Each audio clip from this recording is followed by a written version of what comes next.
And welcome to everyone who came in. Just just a note that Tenshin was supposed to teach this afternoon, but the internet up at Jokoji is kind of iffy during storms, and so that's why I'm here. They decided it would probably be better to get someone else than to go into it knowing that it might not work. So I'm happy to be with you. And if there's no questions, I will just jump into the talk. This is a talk I gave about a week and a half ago in my Dharma classes that I do, and it's about impermanence and uncertainty. And it was apropos then, and it's apropos now, and I think it's always apropos because there's always uncertainty and there's always impermanence. And the reason I thought of it, because a couple of weeks ago I was reminded of a story of a woman, one of the early Buddhist nuns named Patakara. And this story is found in the commentary on the suttas. Excuse me. It's also found in the Pali Canon under using the name Kisa Gotami, who's also found in another story, but I'll just talk about Patakara. She has a very tragic story, and I just want to talk about it for a bit. Kisa Gotami, you might be familiar, is the woman who had a child who died, and she was unable to accept his death, and she kind of lost her mind, and she went from neighbor to neighbor to neighbor to a stranger, asking them to bring her to help her son get better when he was obviously dead. And she finally met the Buddha, who said, "Oh, I can help you, but you have to bring me a mustard seed from a house in the village that has never experienced death." And she said, "Sure." And so she went to the village and knocked on door after door, and came to realize that everyone experiences this. And so there is that universal truth of dying and impermanence, the idea of impermanence. And so that's a very famous story. And this is a story also that's quite well known, although I haven't heard it talked about that much. And it's the story of a woman, Patakara, who was pregnant with her second child, and she decided that she wanted to go back to her parents' home. And so she and her husband and the first child set off. And at one point in the journey, there was a very terrible storm, and she asked her partner if he could build a shelter for them for the evening because it was getting to be night. And he went off to find some things to build a shelter that they could stay in, and he was bitten by a venomous snake and died. And she had no idea what happened because she was huddling with the child, and she was very, very pregnant, and ended up giving birth during the night. And in the morning, she took her older son and the baby and went looking and found her husband dead.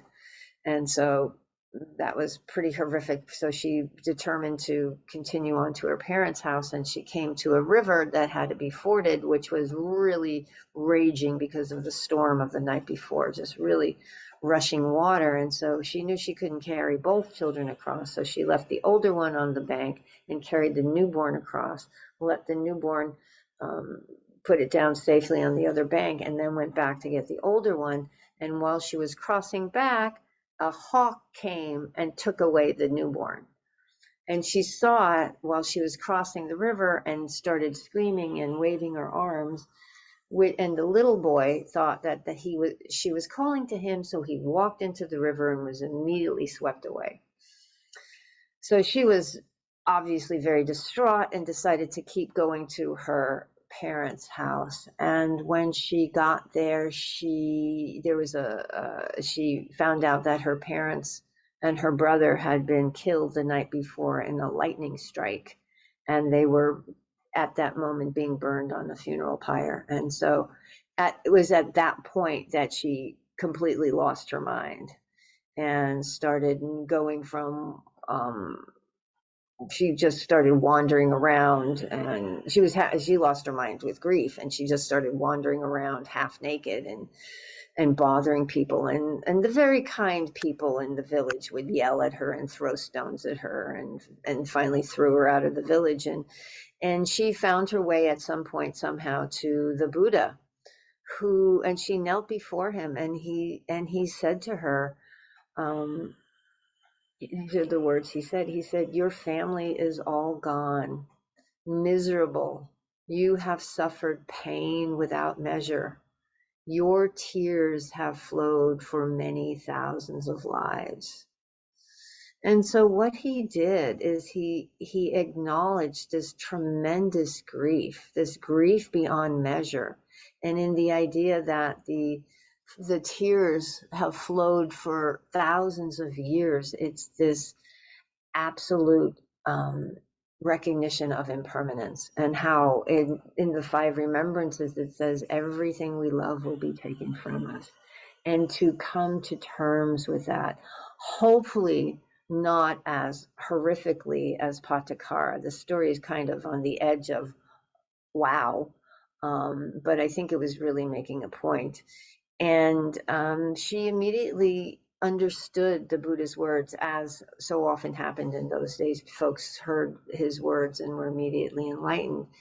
And she wasn't immediately enlightened, but she joined the order of nuns and became a very important person in the sangha of the day, and did eventually become enlightened. And so it is a story. It's a very harsh story of impermanence, and which is one of the three characteristics of existence, the marks of existence, which are impermanence,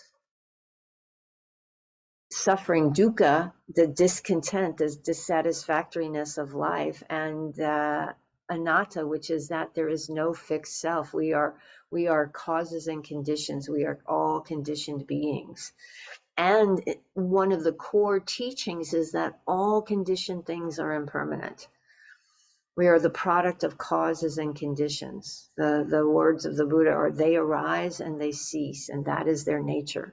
We're all causes of conditions. We have a self that we recognize. I'm Mary, I'm here, I can log on to Zoom, I remember my passwords, but I'm only here because of certain things that happened. I have, a picture of my parents up here, and I'm only here because they met, and they're standing with my father's mother, and my parents only met because my grandmother and her husband emigrated from Lithuania 130 years ago, and all these things that happen. So there's no Mary that's just kind of existing and floating around. It's just causes and conditions that occur, and everything ceases at some point. That's just the nature.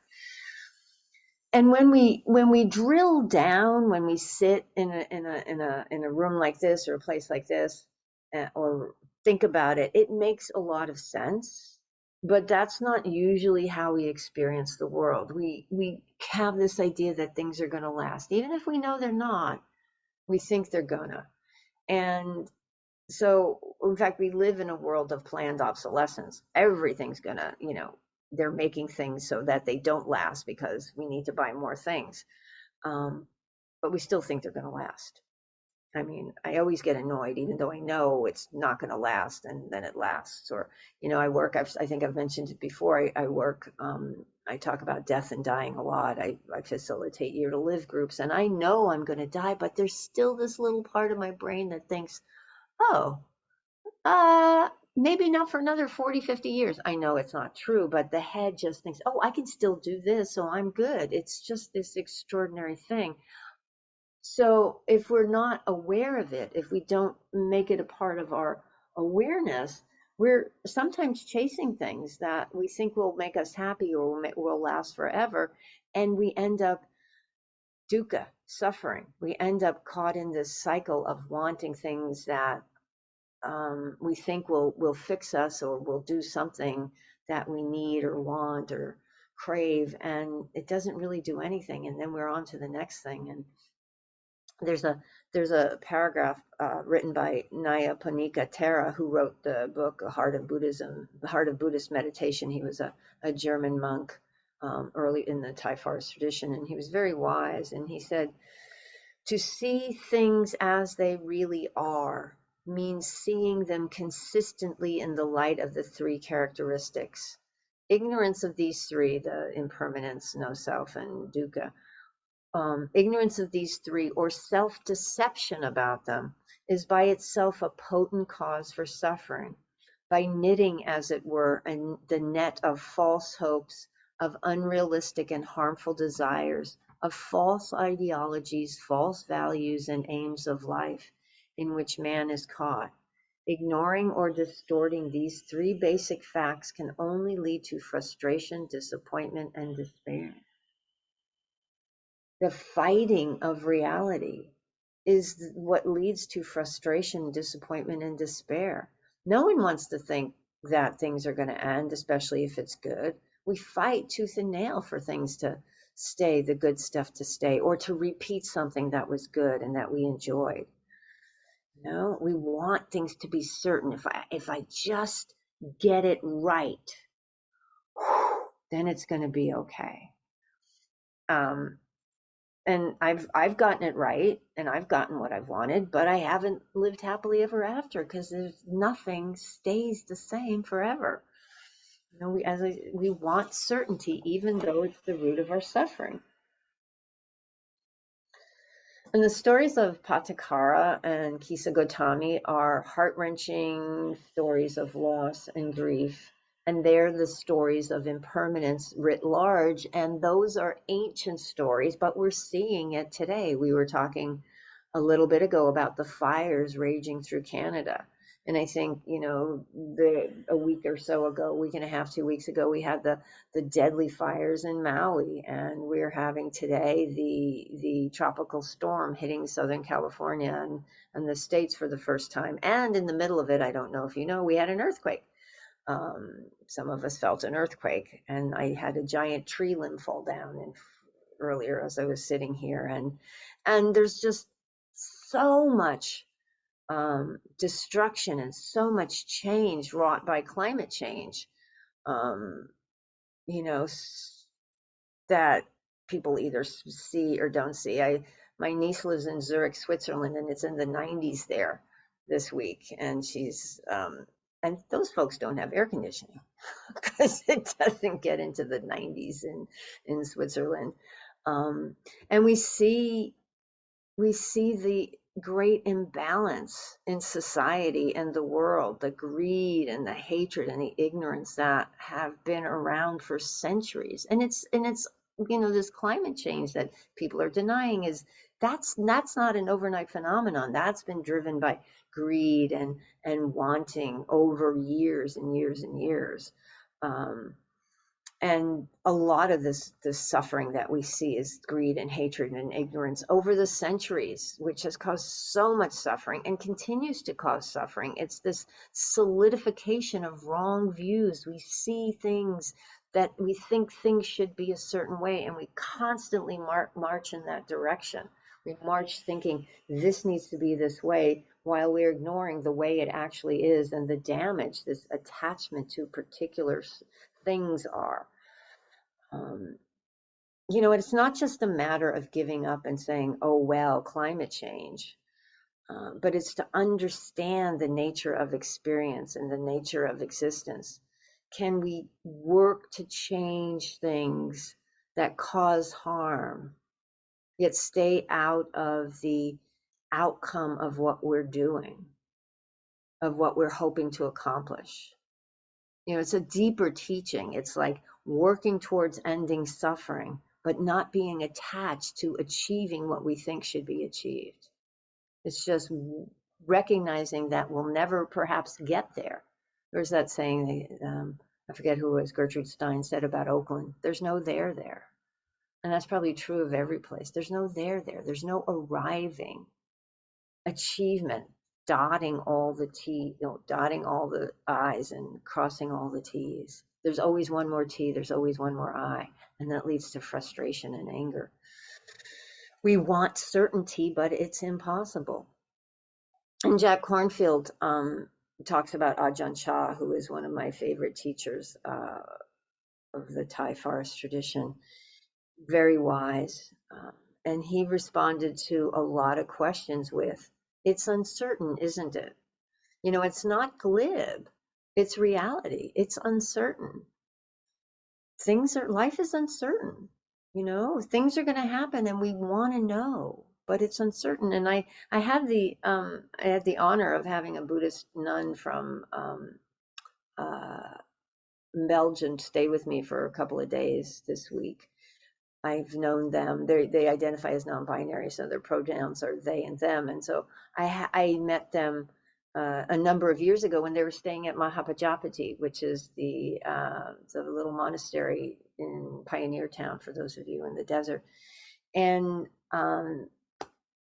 they sat a retreat that I was teaching, and then the next year we co-taught the retreat. Well, they're visiting Mahapajapati now, and they arrived the other day, and I was talking about this teaching of uncertainty, and they said they study Pali and do a lot of translations, and said that actually uncertainty might even be a better translation of anicca than impermanence, which I think is really interesting. But they both point in the same direction. We want permanence, but things are uncertain.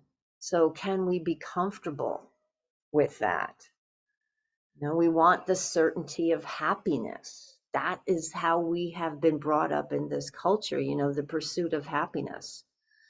And it was interesting as I was looking into that idea of craving happiness out there, pursuing happiness, you know, pursuing what's going to make me happy today, chasing that, thinking that outside stuff will fix inside experiences.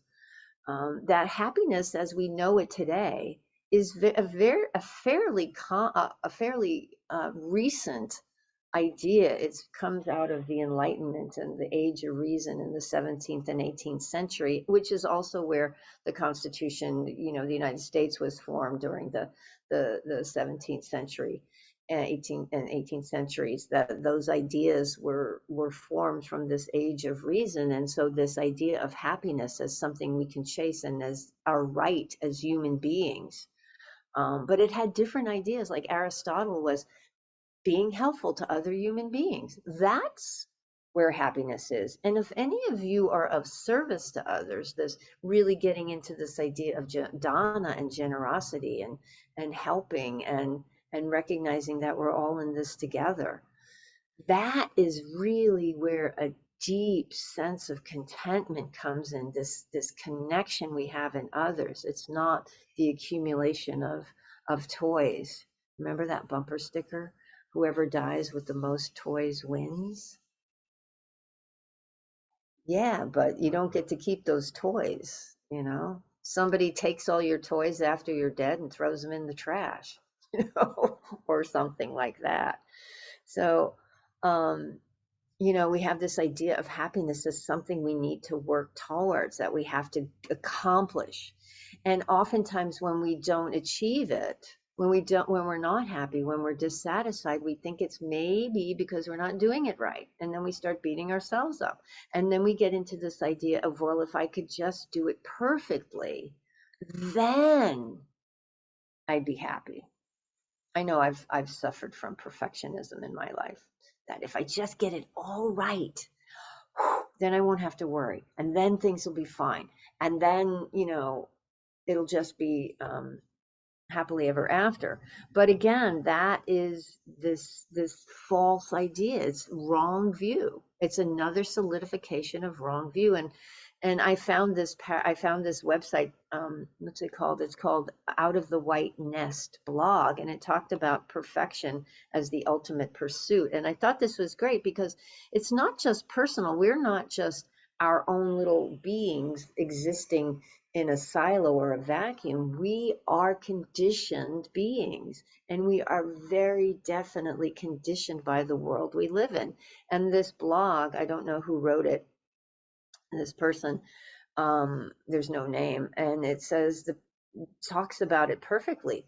The perfection is the ultimate pursuit. It keeps us focused on the future, unconscious in the present, missing who we actually are and what is actually happening in the desire for what we fear we're missing out on.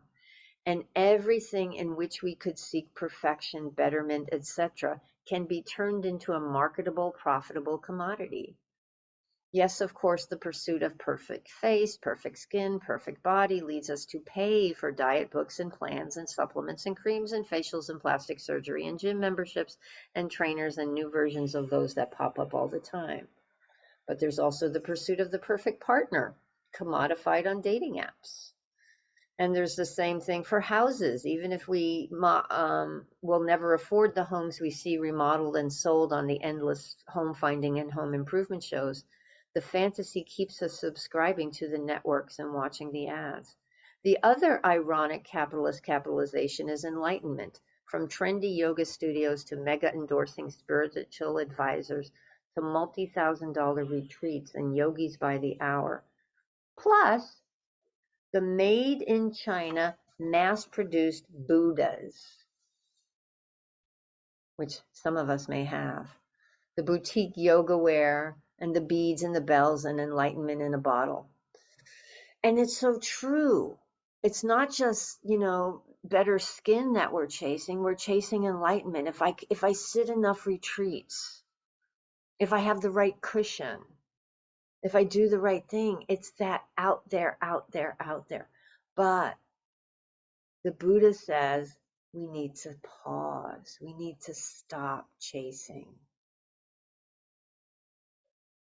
We need to let go of that craving, because all of this chasing, all of this pursuit of perfection, pursuit of happiness is craving or pushing away discomfort. Is the same thing, not wanting the reality of what's right here. But none of this chasing does anything, because as Ajahn Chah says, it's uncertain. It's also impermanent. Even a mountain, and a lot. Some of you may know. There's the meditation instructions: steady as a mountain or strong as a mountain, giving the idea that there's this steadiness, which there is. But even a mountain is worn away. I love looking at geology when I'm driving and seeing the movement of the earth and how these mountains just kind of, if you look, you think ground should be like this, but it's like at right angles and movement of tectonic plates and stuff like that. It's so these massive things, and they may not move in our lifetimes, or many, many, many lifetimes, thousands and thousands and thousands of years, but they move. Everything shifts. Everything changes at some point. When we cling, we suffer. If we cling to permanence, we suffer. Thich Nhat Hanh said, the insight of impermanence helps us to go beyond all concepts. We let go of the fixed views of should, those ideas, those small boxes that we've created that happiness fits into, contentment fits into. Instead, we become comfortable with change. We become comfortable with the way it is, not in a spiritual bypass kind of a way, which I think I see folks do. Well, I'm supposed to be okay with impermanence, so I'm okay with impermanence. That's kind of a dismissal, a denial of the reality. Instead, everything, they say, if everything changes, therefore I don't have to feel it. Instead, the clarity comes from, and the wisdom comes from, when we embrace impermanence, when we embrace uncertainty, when we embrace the reality of suffering, when we embrace the reality of the causes and the conditions and this constant changing, and that everyone experiences the same thing. It's the human condition. It's anicca, impermanence. And we can't judge our experience by how others are doing. We can only be present for ourselves, letting go of the judgment, letting go of the how are they doing? Do I have what they have? Keeping up with the Joneses. I might have mentioned this. My husband likes watching those programs on the History Channel that talk about, how different businesses came to be, like the chocolate empires, Hershey versus Mars bars, or Edison and Tesla racing to AC or DC and electricity. And it doesn't matter whatever they're talking about. And I think this might be part of the narrative of the History Channel. There always has to be drama in these little reenactments. Somebody can have a perfectly good product and make a very good living for themselves and their employees, make a lot of people happy with this lovely product. But somebody else is number one, and I need to be number one. I can't be number two. I can't be number three. And forget it if you're number four. It's this mindset that you always got to go better instead of just recognizing this is the way it is. Can we just be? Can we just be? And another part of the idea of change is that it's impartial. It always happens. It doesn't mean that we're happy all the time or content all the time or it goes our way all the time, but it means that we can be at ease with whatever is. We can be at ease with whatever is with this uncertainty. In Jack Kornfield's book, The Wise Heart, he talks again about Ajahn Chah. And he said, the trust expressed by Ajahn Chah comes whenever our consciousness rests in the eternal present. From where I sit, he said, nobody comes and no one goes. Resting in the middle way, there is no one who is strong, there is no one who is weak, young or old, no one who is born and no one who dies. This is the unconditioned. The heart is free. We're simply just present. The ancient Zen masters called this enlightenment the trusting mind. The Zen texts explain how to do so. To live in trusting mind is to be without anxiety about non-perfection. The world is imperfect. Instead of struggling to be perfect, to perfect the world, we rest in uncertainty. The world is imperfect. Oh, I just said that. Then we can act with compassion and we give our best. Without attachment to the outcome, we bring fearlessness and trust to any circumstances. We're not chasing perfection. Instead, we can turn to the reality of the moment with compassion and kindness and be with. We bring fearlessness to this moment, to these circumstances.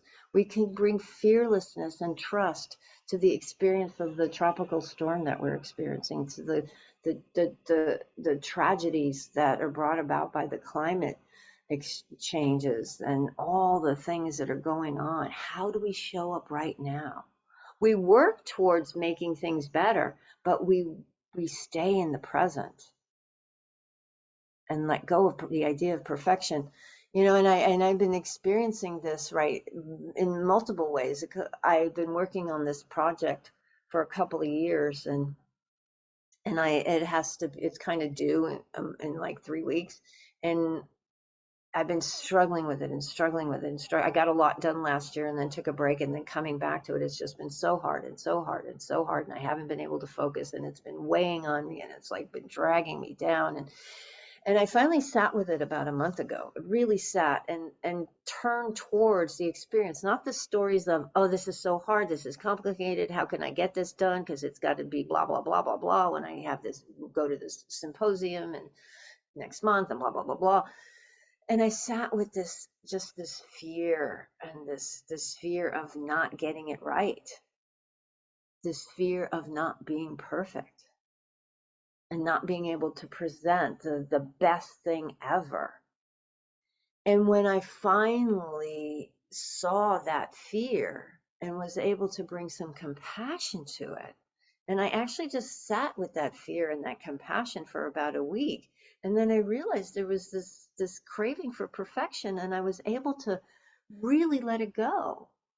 And now I'm just going to show up with whatever I have. And there's that fearlessness there. It's like, they can't, this is all I got.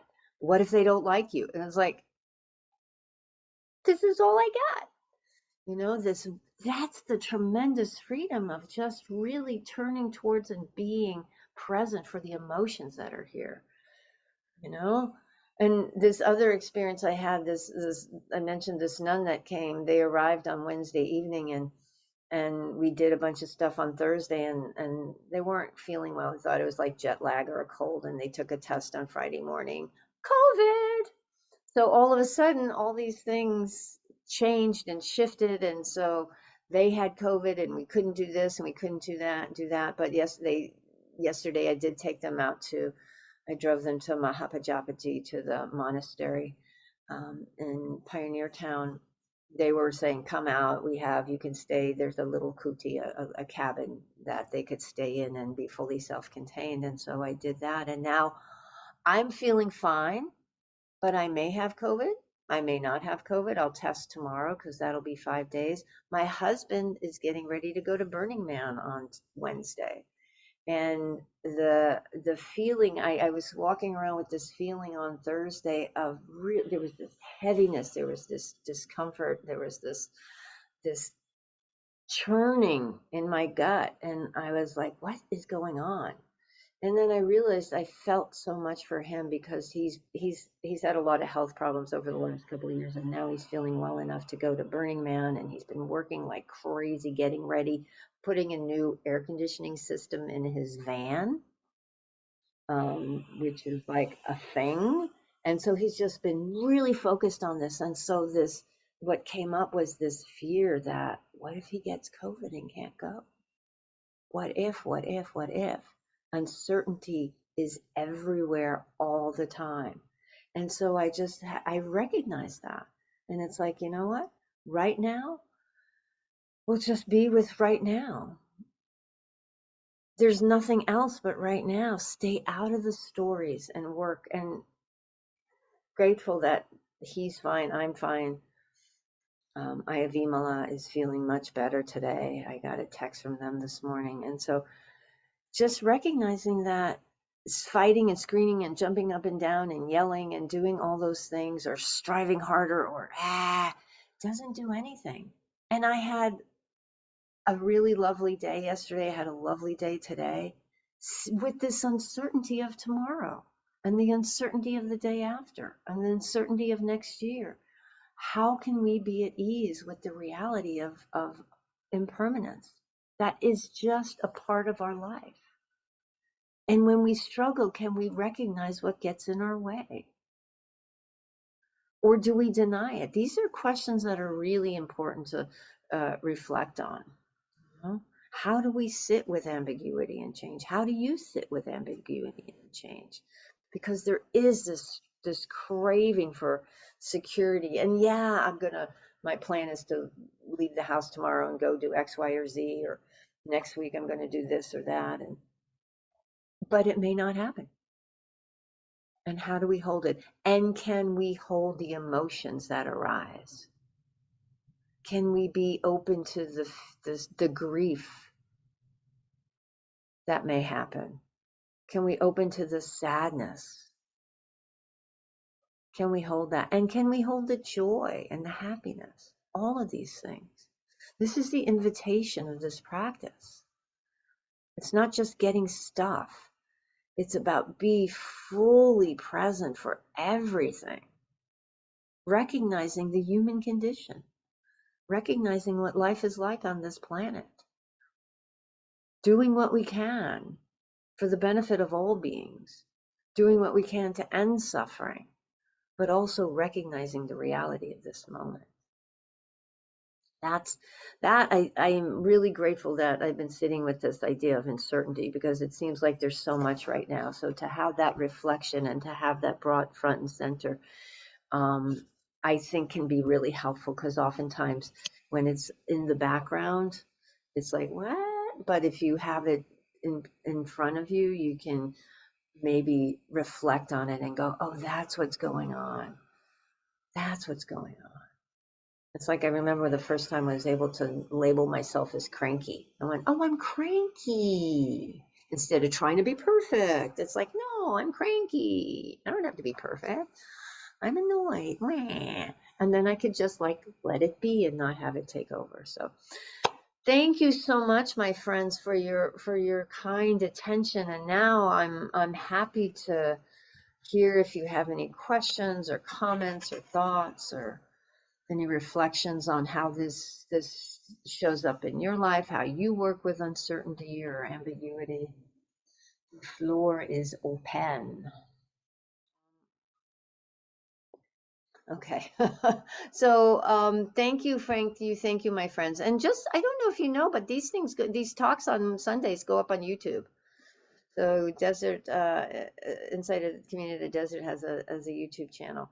And so I think Rule put in a way for you to support the Sangha in the chat. And so thank you for your generosity, however that makes sense for you. And please take care of yourselves today. Take care of each other. Much love. And remember that we don't just practice for our own benefit, but we practice for the benefit of all beings.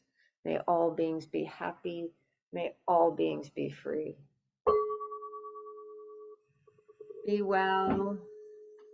See you next time. Thank you.